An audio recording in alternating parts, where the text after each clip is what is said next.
Okay, welcome everybody. This is Career Lab Wednesday. I'm your host, George Miller, and I am here almost every week to help you develop in your career. So, I look at things through the lens of emotional intelligence and leadership development. And as you may be finding in your career, or may know or may not, that it is emotional intelligence, your ability to communicate with other people, that really makes the difference.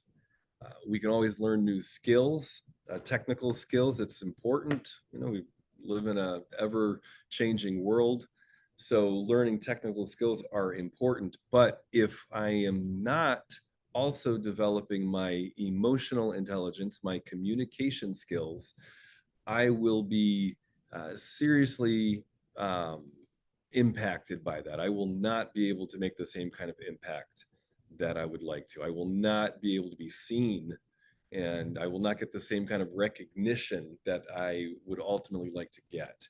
And will probably not make as much money as I could if I am not learning how to communicate more impactfully with other people.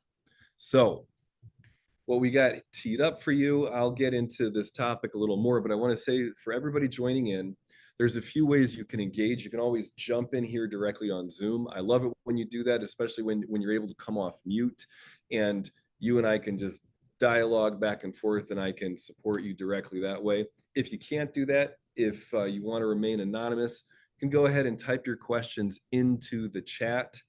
That's fine as well. And if you want to, if you also want to, if you're not joining in directly here on Zoom, you can type your questions into the comment section. And as I'm sharing about whatever I'm sharing about on emotional intelligence and leadership, your questions don't have to stay on that topic. If you have a very targeted question about, say, managing your team, or communicating more effectively with your boss, or a question about interviewing, question about resume writing, anything career related is welcome. And you can type that question into the comment section whenever you want to. You don't have to try to stay on topic. I'm quite good at engaging incoming things. I do a lot of group coaching where we are all going for whatever we want in that and asking questions all at the same time, speaking over top of each other, that kind of thing. So don't worry about distracting me. I welcome it. I think that's fun. So ask me any questions that you want, and I will do my best to answer. And again, if I'm answering your question, but it's not in the direction that you wanted to go, let me know and type in, no, George, I mean more like this, and I will stay on track with you. So as we're getting going here, emotional intelligence is key to managing fear. This is a lot of people come in wanting more confidence. And so they will think that they need to act like they're not afraid. Well, there's a problem with that, because if I'm acting like I'm not afraid, it's kind of signaling to everybody that I'm afraid. It's like if I think I need to brag or talk a whole lot to show that I'm confident, pretty quickly it's obvious that I'm not actually feeling confident. So how do I develop confidence? That tends to take longer. That is more of a challenge. And so it's a great question, how to develop confidence. Welcome, Amy. Welcome. So you are free to come off mute and ask a question at any point in time. I am happy to go in any direction that you're wanting. And so you can come off mute, or you can type your questions into the comment section. So welcome, Amy. Good to have you here as well. So when I'm developing confidence, what actually works is for me to pay attention to the fear, to pay attention to what my concerns are, and to use that to establish rapport, to establish a connection connection. And I'll give some examples of that soon, but again, if anything I'm saying brings up a question for you, let me know. So we actually want to become friends with our fear. We want to learn how to use our fear as a guide to navigate through life. There's a good reason that we feel afraid of things. Our fear has a function. It has a purpose in our life. So I often make the connection to going into icy water. I've facilitated a training several times this winter where I take people who've never been into the lake before. And here's the amazing thing is when it's like very icy and the body's response to that level of discomfort is like a lot of fear. Even when it's somebody's first time, I have taken people in for over 10 minutes on their first time. Now, and I must confess, my first time in was 18 seconds and I thought I was going to die. So anyway, but the point is part of what I do that really helps people in facing the fear of ice water, and what helps in how I coach people is that it's not about getting rid of the fear.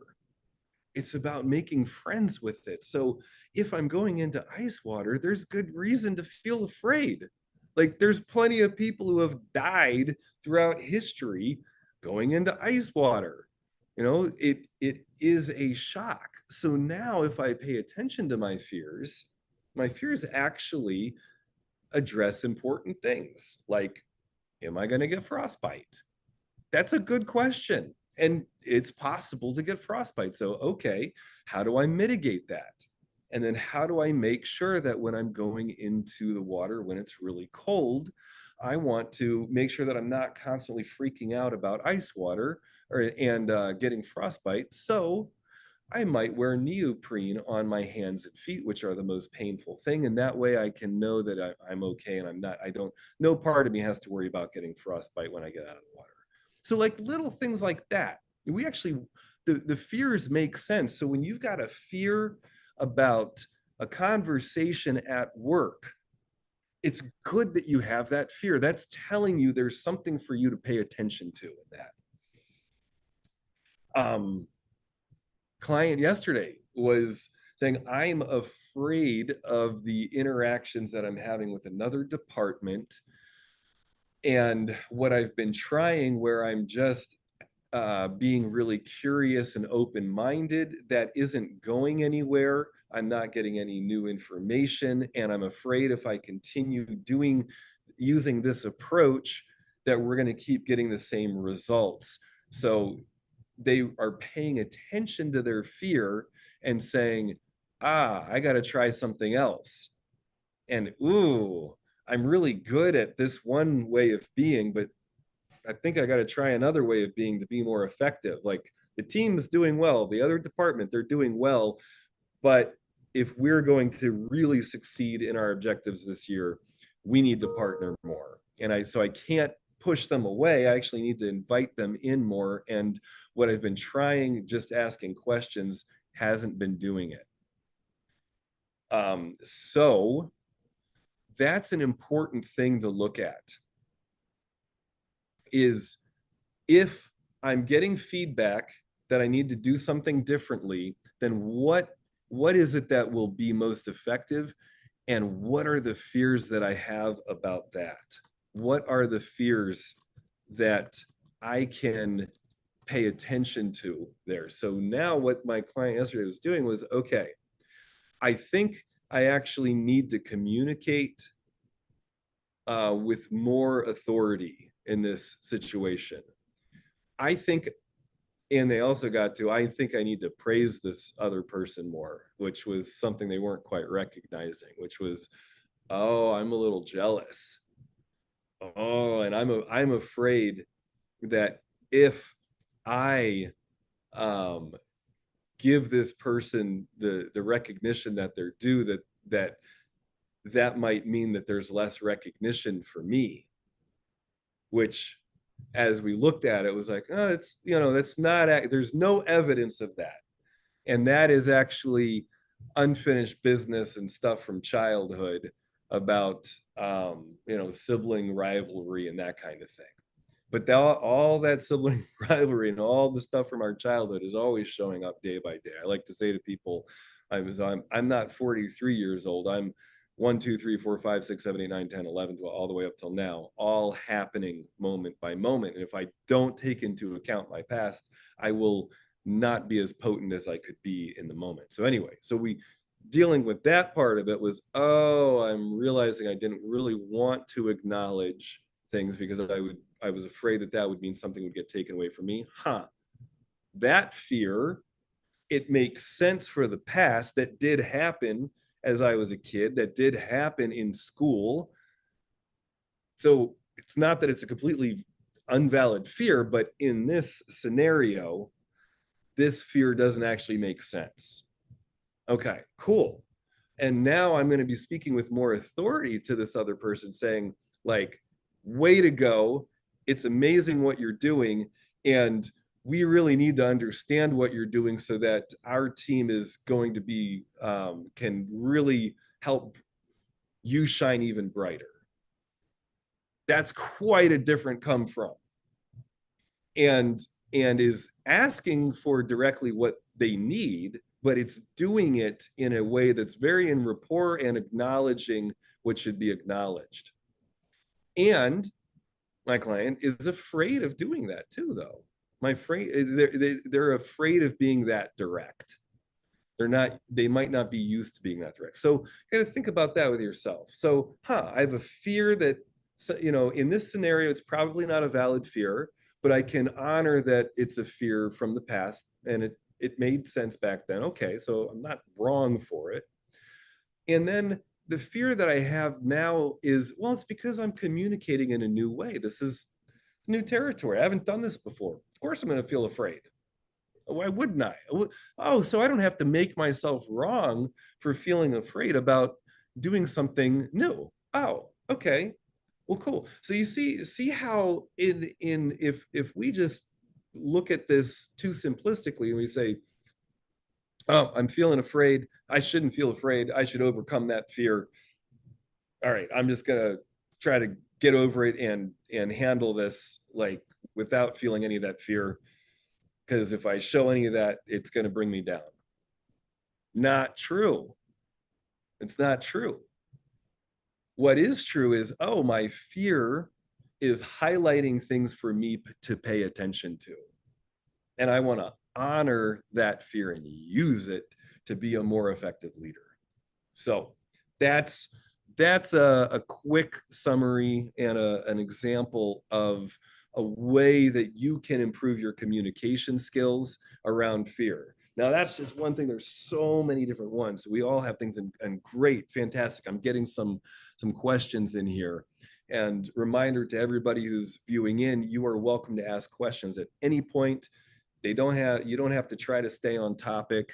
I can pretty much guarantee you I will tie it back to social and emotional intelligence.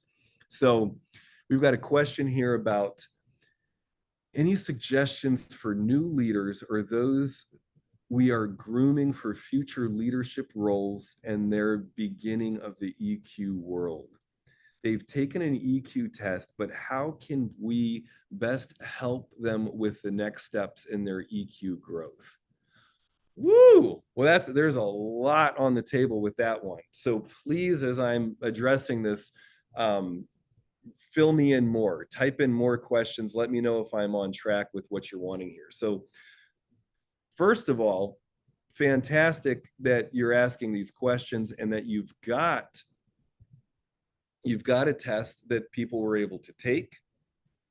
And then I'll ask you, did you share the results with them? What was the EQ test? And are they aware of where they are at in that test? So that's an incredibly helpful thing for people, is to do their own assessment. That's one of the things I do with all my clients is I will share with them the everything that I know, everything that I'm learning. I will, if they do a long assessment, if they're going to do a coaching package with me, and I share the results because it helps educate them more and helps them see their gaps. So I let me know. So for first of all, do you share those results with them? Okay, we have a new lead. Yes, we do.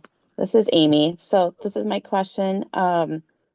And so we were able to find, it might have even been on LinkedIn. I'd have to go back, but we were able to find a link. So I had taken like a more professional EQ test, and so I also took the link prior to sharing it with others, and it was pretty accurate compared to what my test had been. And so these are people that are in what we're calling a lead role, where they are kind of no longer the like a direct employee. They're not technically a supervisor yet, but they're in a lead role, kind of prepping potentially to be in that next level in the future. So we had them take an EQ test. They got their own results and then shared them with us. And then at this point, they're kind of wanting to learn a little bit more about, so we're trying to figure out what can we do next.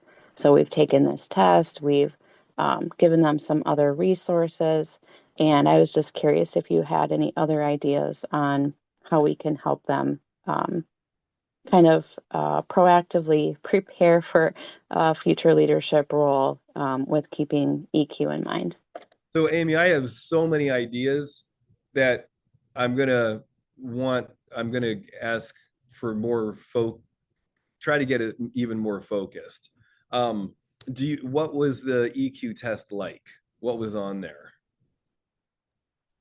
Oh gosh. Let me see if I can try to help with that question. Um, I mean, I love this stuff.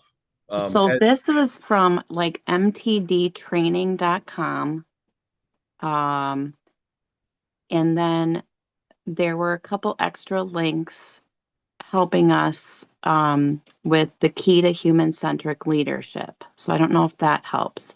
I would Okay. actually have to click the link and go into the test to help answer your question probably, but And you took the test? I did. Did it ask things about how you your relationship with your emotions? I think so. I mean, there were a lot of different questions, and then at the end, um, basically there was a several page document kind of outlining each of my like my overall EQ score and then each of my percentages in the categories and then what can I do or what can I learn about after the quiz was taken. So Welcome, Mo. Um, Hello, hello. Sorry for interruption. no, I love people jumping in.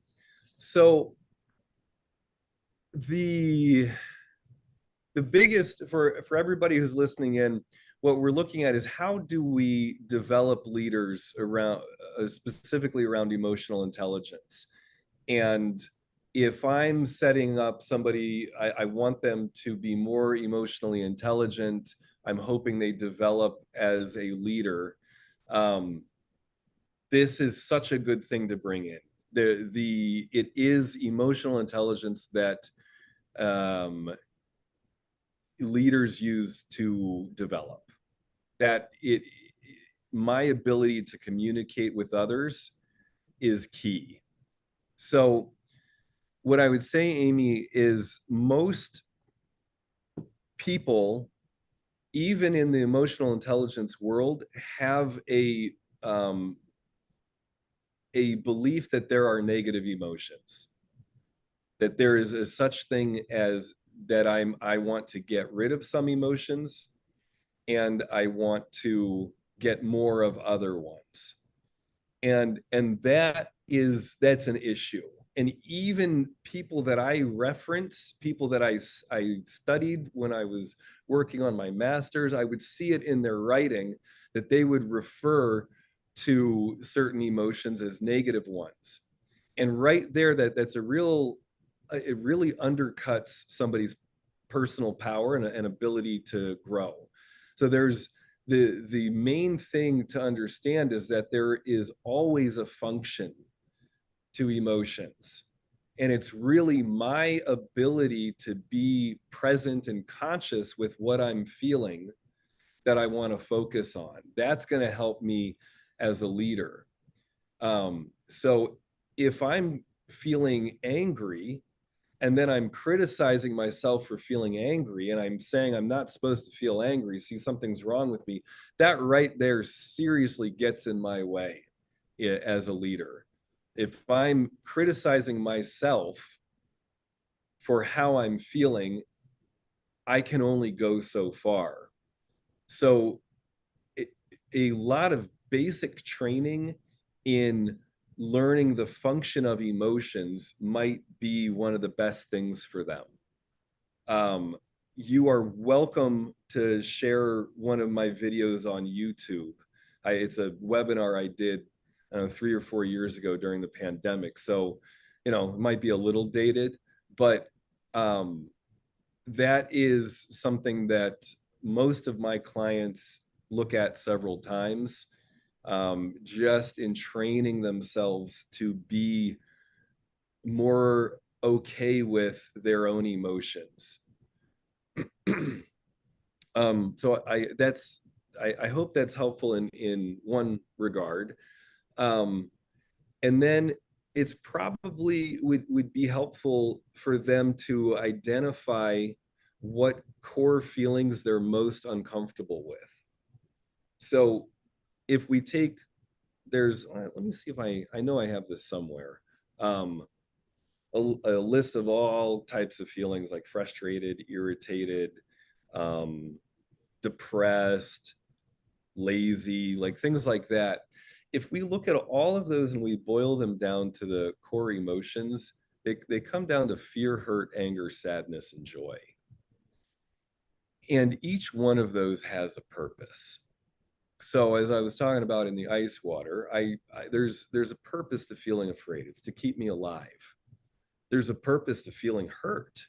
That also is to keep me alive. It's like if I'm in the kitchen and I don't feel pain, I'm likely to lose a finger.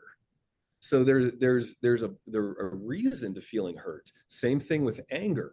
The function of anger is to move away from pain and towards pleasure. And so when somebody is in a leadership position and they do not have their anger integrated, what they'll tend to do is overwork. They will tend to over criticize themselves, and they will not give the direct feedback that they need to their team. And so them being able, and it's not, what they're doing is they're avoiding their own discomfort with their anger. Is, for some reason it wasn't in their upbringing, they did not get anger shown to them in a helpful way. And so they have a lot of beliefs about that. And so they need to work through that. Same thing with sadness. Sadness, the function is to mourn a loss. We each have many, many losses in our lives.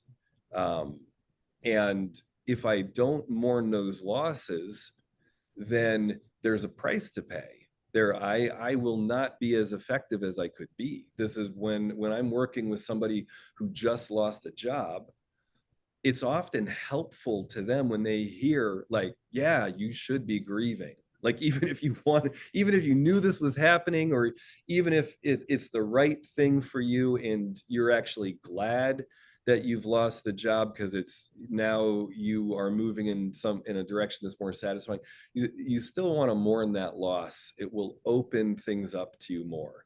And then joy is life. It helps us connect. It's such a critical thing. Joy has a function of, as I feel more joy about something, I want to do it more. And so there's a lot of value in joy. And joy sounds like when I say the 5 core emotions, most people say, why is there only one positive one? And see, right there, that shows our biases. That shows, and another thing is that if I'm suppressing fear or hurt or anger or sadness, I'm also suppressing my joy. So if I had a client who, he was super gifted, a brilliant guy, and he would present in front of large audiences and would train people. And for years, he was so frustrated because people wouldn't understand what he was saying, even though he was logical. There was only a small percentage of the people who would talk to would have any idea what he was talking about, and they'd have to go do their own research and figure out what the heck he just said. As he learned to be present with his fear and his hurt, he was now understood by more people.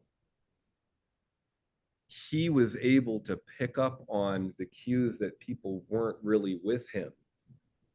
And instead of just talking through something logically, he was able to say, oh, I think what I said, I think you're not understanding it yet. Uh-oh. Oh yeah, that's a concern to me. And just that, acknowledging his fear, and even there's a little bit of acknowledging a hurt in there. He didn't say, oh, I felt hurt that you didn't understand me, but he acknowledged the disconnect. And right there, that then had people able to move closer to him. So the more that he just practiced acknowledging his core feelings, voila, the people around him started understanding him more. His kids would say things to him like, Dad, you seem more present.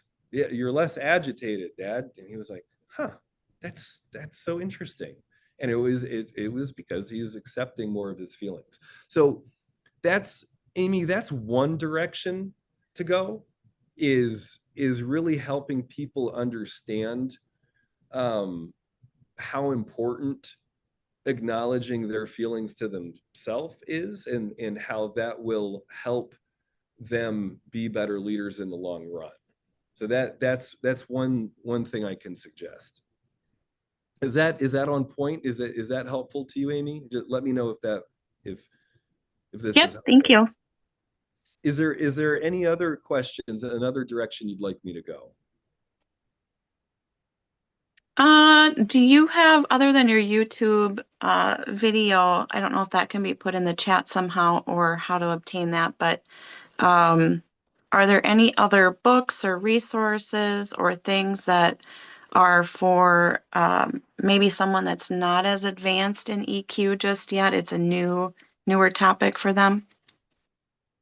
Okay. The best book that I think is most easily accessible, there's two I'll recommend. One is called Never Split the Difference. It's all about the art of negotiation. And it's not directly about emotional intelligence, but it's the most direct book about emotional intelligence that's really easy to read, because it's all about hostage negotiations.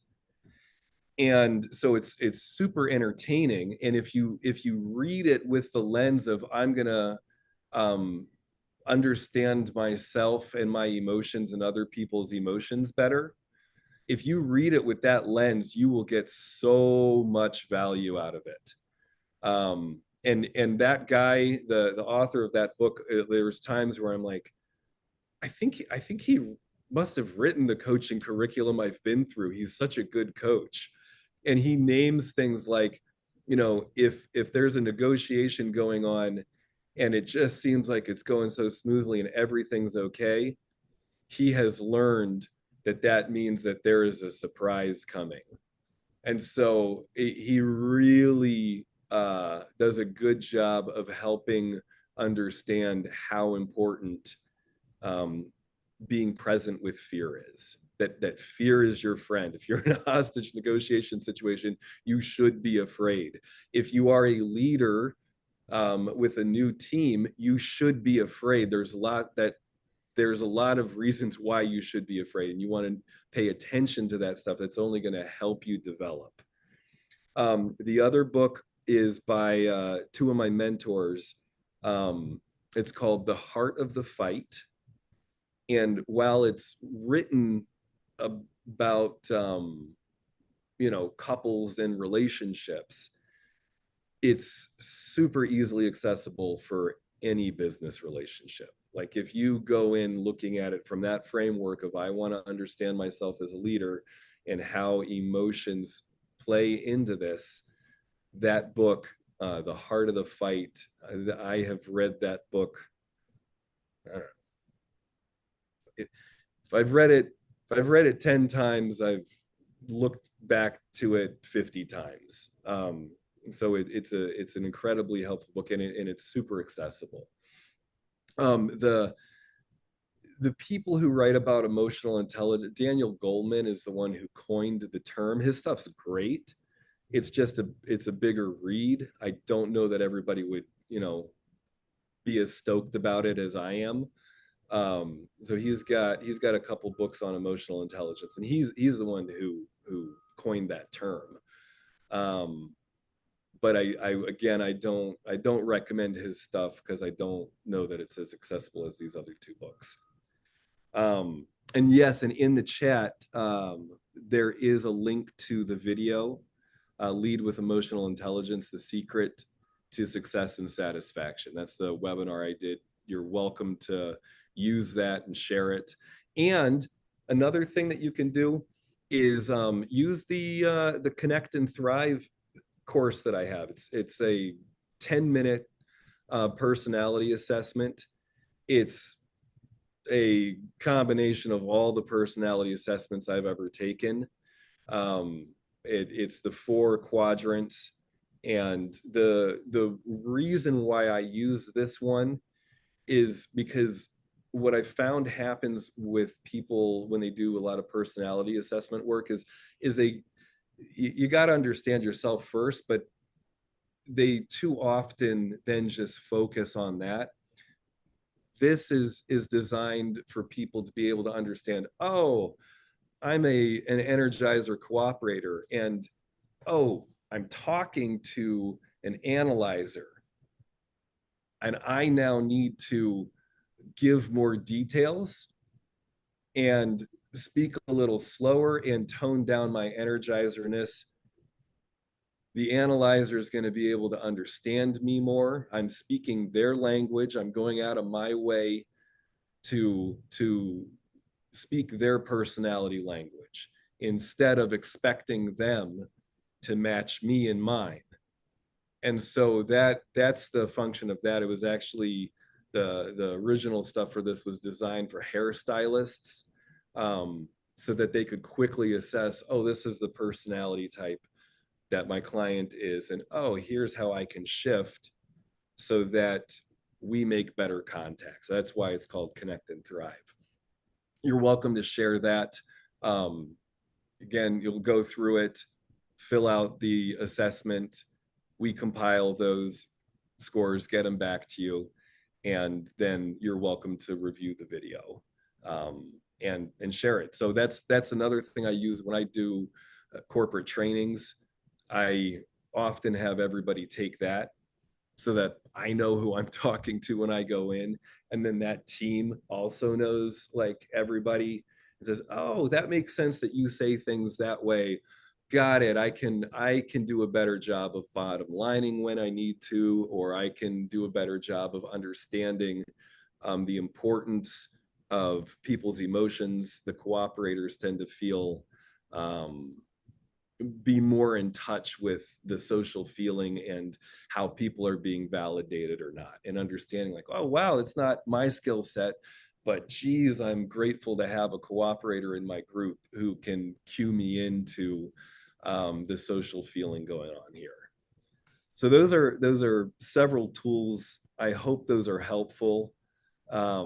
and again, the webinar and the Connect and Thrive course, those are things you can share and people can access pretty easily. So fantastic. Well, we are coming up. We're already over halfway through, so I want to do a room reset for everybody who's joined in here on Zoom, and then also for people viewing in the live stream. You are welcome to ask any question at any point. Doesn't have to be on this topic. You could ask about interviewing. You could ask about leadership development. Like the questions we've gotten in so far, this is fantastic. My job is to help you in your journey, in your career. Your career is a place where you spend a lot of time.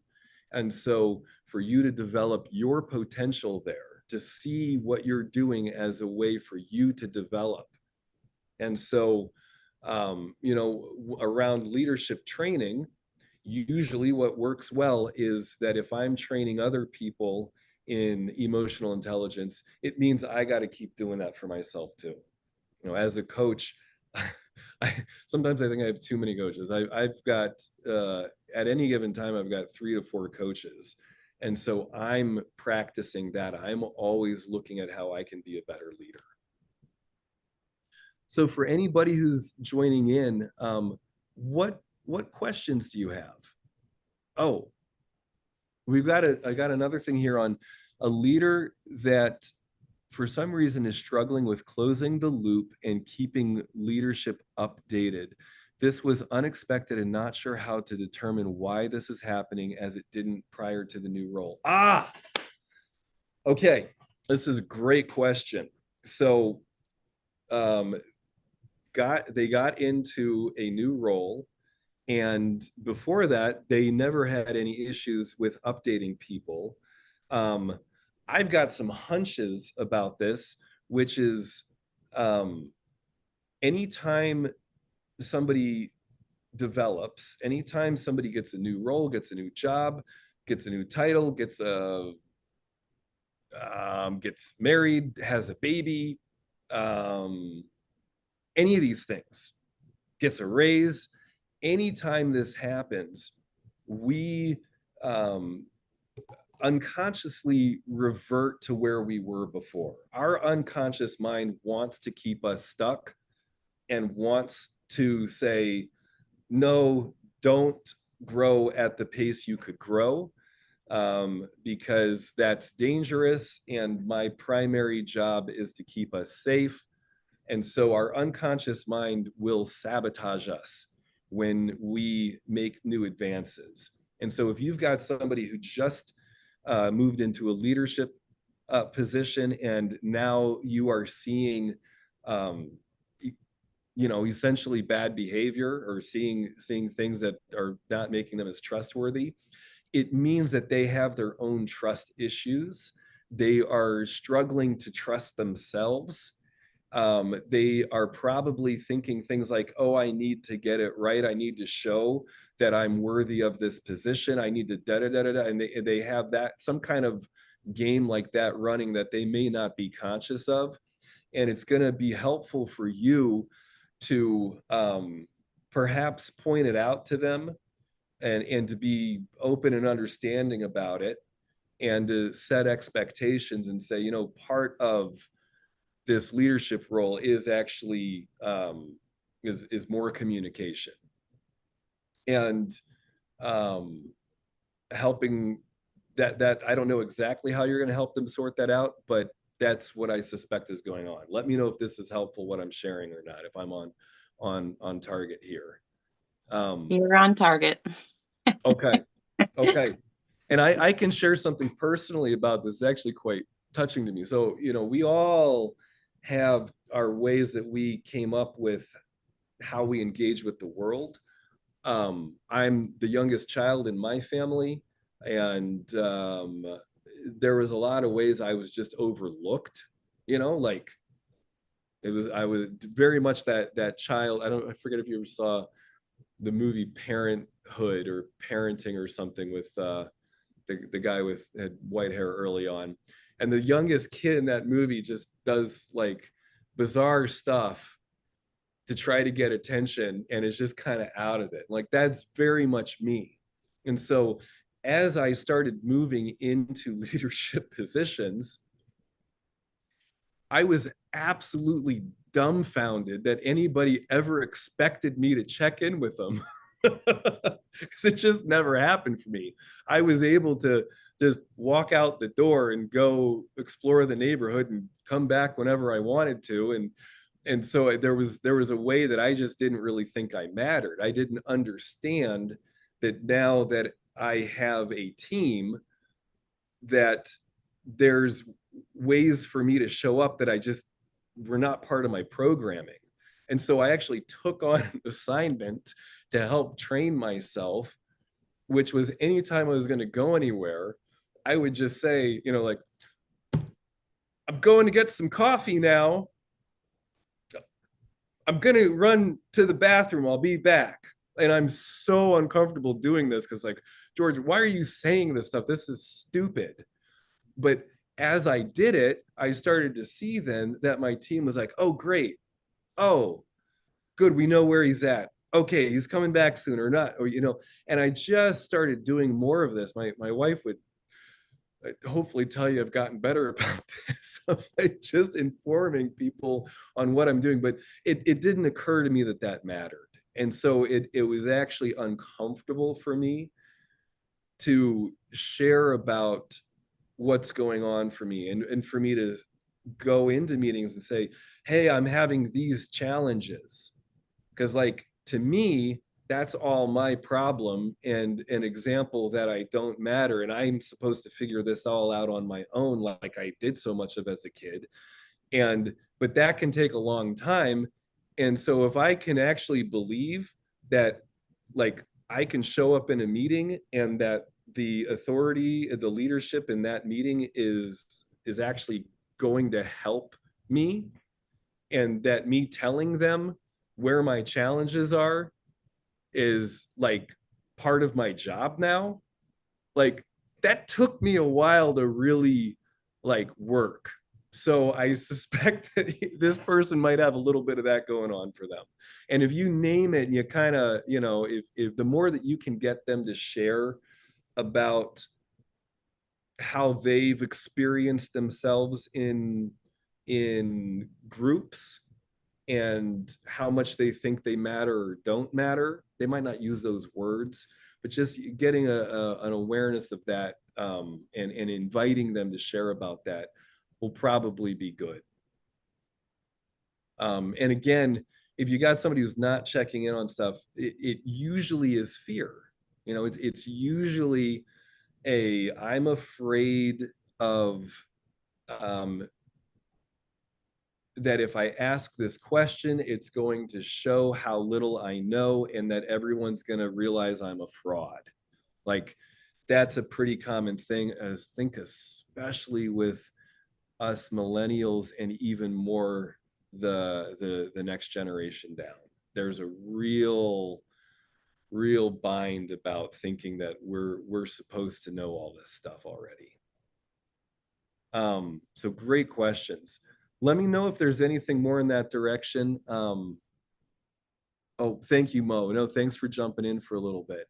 I get it. So we're coming up on the end of our time here. There's a few ways you can engage with me directly, other than here on this live stream. Is you can set up a one-to-one with me. It will take 15 to 20 minutes. I can often help somebody kind of clarify their direction and what they're working on, and in that time. And if it's a bigger challenge, if what you're working on is something that's going to take more time, we can look at what a coaching relationship might be. I do everything from one-to-one coaching sessions as well as facilitating groups. I've got 4 different group coaching session environments that I'm in now. So those are incredibly useful. I do a few sessions with somebody to you know, make sure that you're able to engage at those levels. But those are available as well. And I love connecting with people and seeing what you're working on and supporting you and moving forward. So feel free to set up a time one-to-one with me. That's a great way to engage. And also this career lab, I'm here almost every week. I've got people who have asked questions over months and developed themselves. And also the resources I shared earlier, the Connect and Thrive. I mean, that's a fun, easy one that people can use. And no matter what personality assessments you've done in the past, I think it does a pretty good job of bottom lining a lot of those. And so that's quick and easy. And then also my YouTube channel, where I am admittedly ADHD on there and post everything from hypnosis videos to emotional intelligence webinars to things about ice water. But that's all that's all my life, and everybody enjoys a different part of it.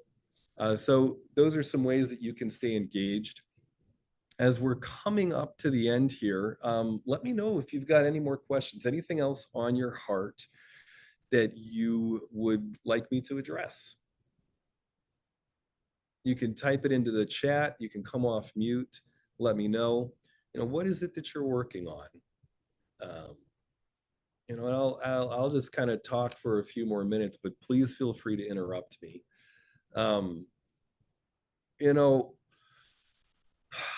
I think one of the biggest challenges in leadership development, and why I think having people feel and understand the value of their emotions is so important, is in all my years of coaching, I have not had one client whose biggest critic wasn't themselves. Basically, we are hard on ourselves. And in leadership development, that really, that's one of the first big blocks to look at. And it never goes away. I'm incredibly hard on myself. I think that I am getting increasingly effective with those. I'm getting better at looking at where my criticisms of myself are valid, and I have room to improve, and I can take action to improve on those things. And where the criticisms of me are just more of the past stuff where I would put myself down because that's what worked in my family system and in my school system. And so I continue to sort that stuff out, but it can be really helpful when you are working with people that you're developing to level set and kind of make that clear that you're your biggest critic. You might not look at yourself as being as influential as you are. I'm working with a lot of financiers, people who, CFOs, directors of finance, and just people, admin in the back of the office. And they are the backbone of the business. They, like, without what they do, the business doesn't even work. And so anytime they are having an interaction with another employee in the organization, it's actually on them to see their value and to say, okay, I get it. I'm good with numbers, and I might be uncomfortable. I'm not a salesperson, but if I'm talking to salespeople, I do actually need to own my authority here and recognize that the function that I have in this organization is critical, and that it's incumbent on me to help educate the sales team, the marketing team, whatever, about the finances here, and that what they do and the way that they tee up a new client for the company has huge impact down the road on how things play out in billing. And I'm actually the expert here. So that's one way that I've been working with people in finance is this shift from, oh, I am just my job. I am just good technically. I'm good with numbers and I do my job. And helping them see, like, yeah, that's true, but you're not just a cog in a wheel. As much as you might like to be, you actually are a part of the greater whole. And if you see yourself as a leader, if you define leadership as the ability to influence the thoughts, feelings, and actions of others, well, that's you. You are influencing the thoughts, feelings, and actions of others. And if you own that, then you'll actually end up being more satisfied. You'll see the difference you make when you talk to the different personality styles from different departments. And it'll end up making your job easier. It'll take some time, but you need to train people. And so, anyway, I'm gonna close out with this. And I don't know how much of this is true, but I like the direction I'm going. If we look at the advancement of human beings, and we moved from, might makes right, there's a king that determines everything, and then we moved into more and more democratic decision making, and we empowered more and more people, and but unconsciously there might still be parts of us that think that we are not really the authority that we are. But if we can shift it and say, you know what, leadership is not top down. Like, yeah, there's authority, that's different. People do have authority, absolutely. There is a law, and there is ways that this company works, and absolutely, but that doesn't mean that I'm not a leader. That actually, just by me being here, means that I have a duty to perform that is beyond just a technical task. I think that is a really helpful context shift for everybody, and for me. I mean, when I'm in meetings and leadership meetings and family meetings and whatever, and if I hold myself as mattering and as making a difference in every interaction that I'm having, I get very different outcomes. I don't sit back. I will take the risk and ask the uncomfortable questions, and then find out that, whoa, 5 other people had the same question and they were all too afraid to ask it. So way to go me on leading in that way and using my ignorance as a gift. So that's how I'll close out today, unless anybody's got any other questions. I think that this question of leadership development is really important, and it's one I love, because I like seeing people become who they can be. That's why I do what I do, is I work with people who are willing to take meaningful risks to develop themselves, to become who they want to be. And, I think that's basically my definition of leadership. All right, well, everybody, thank you. Thanks for jumping in today. Thank you for your questions. Thank you for your engagement. And I look forward to being in touch. Until next time, take care, everybody.